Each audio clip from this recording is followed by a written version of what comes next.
자, 그거에 대한 기본 개념을 이제 아셨죠? 자, 그러면, 자, 정확도, 정밀도 막 하니까 한국말로 좀 헷갈리죠. 그래서 영어로 하는 거랑 같이 보시면 좋겠어요.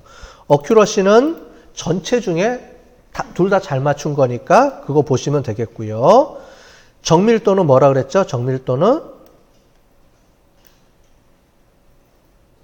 예측 중에 잘 맞춘 거. 리콜은 트루 중에 잘 맞춘 거. 그죠? 아직 헷갈리죠? F1은 두 개의 비율을 더하고 곱해줘서 나누기 2로 또 해준 거, 곱하기 2로 해준 거, 요 값이죠. 그래서 요 정밀도와 재현율을 요 두 개를 막 해서 이 두 개가 값이 틀리잖아요.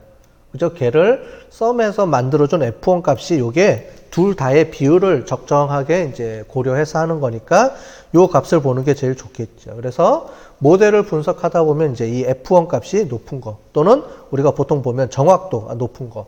왜냐하면 나머지 세 개 정밀도, 재현율, F1은 그룹이 여러 개 있을 때, 클래스가 여러 개 있을 때는 잘 안 돌아가니까 보통 요 두 개를 가지고 많이 씁니다. 그래서 뒤에 가서 모델을 검증할 때 쓸 때는 정확도를 많이 써요. 실제로는. 근데 이 두 개의 모델을 할 때는 이게 전체적으로 다 봐야 됩니다.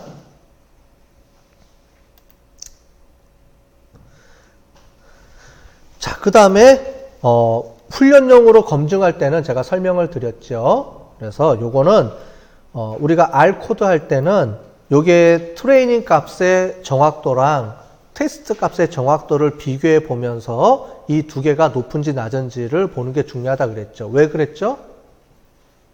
과대적합 때문에. 그죠?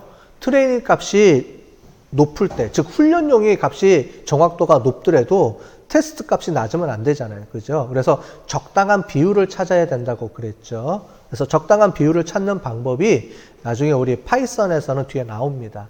학습 곡선이라는 개념을 이용해서 트레이닝 값하고 테스팅 값의 정확도를 예측하는 그 그래프를 그려주는 게 나와요.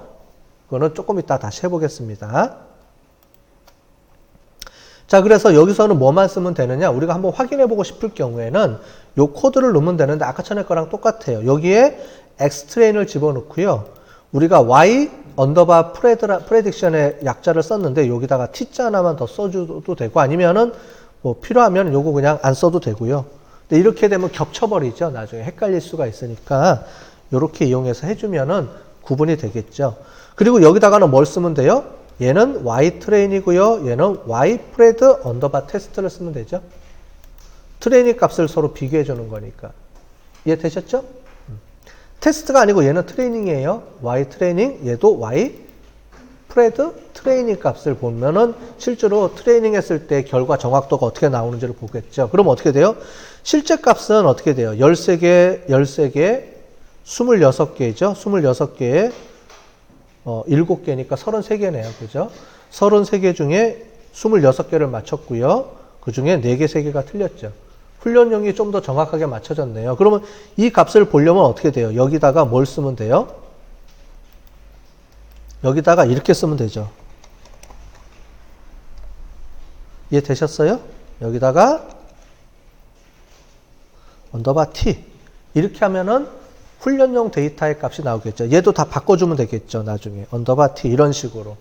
그죠? 우리는 여기까지는 안 해볼게요. 그러니까 요거는 안 해볼 텐데 나중에 트레이닝 값을 바꿔주고 싶으면 그렇게 바꿔줘서 트레이닝의 정확도, 재현율 이런 것도 구해볼 수가 있겠죠. 그런데 트레이닝보다는 우리는 테스트용이 더 중요하니까 요거를 쓴 겁니다.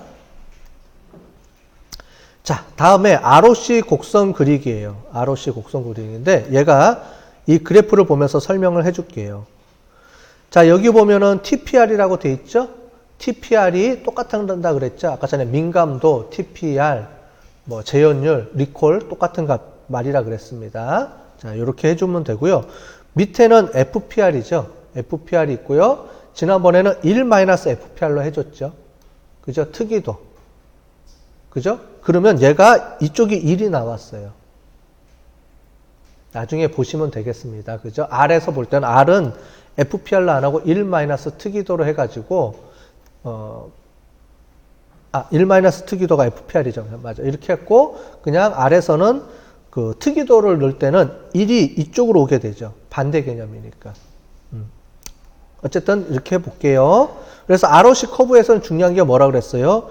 요게 요 세로로 요렇게 돼 있는 게 기준선이라 그랬습니다. 얘가 반반 맞춘 거예요. 이 모델을 안 돌려도 50%는 맞춘다라는 개념이에요.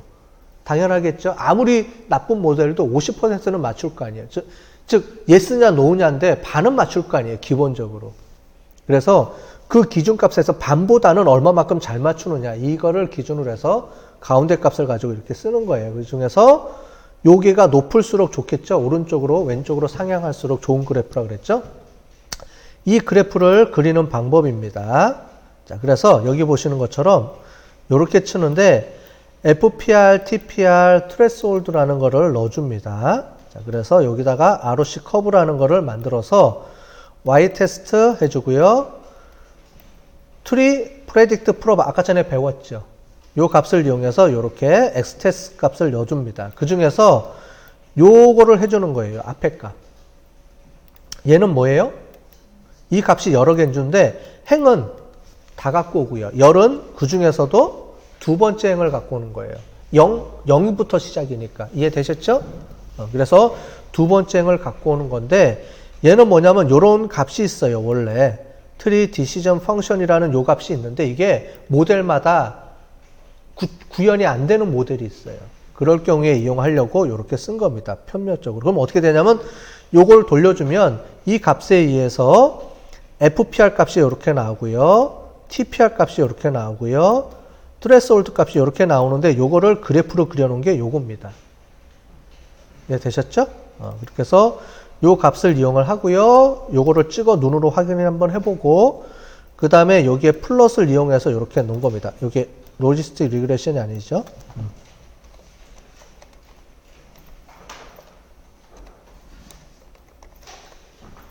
이거죠? 이렇게 해서 이렇게 나오는 겁니다. 그래서 요걸 찍어주면 이렇게 그래프가 나오겠죠? 그래서 요것도 한번 만들어 볼게요.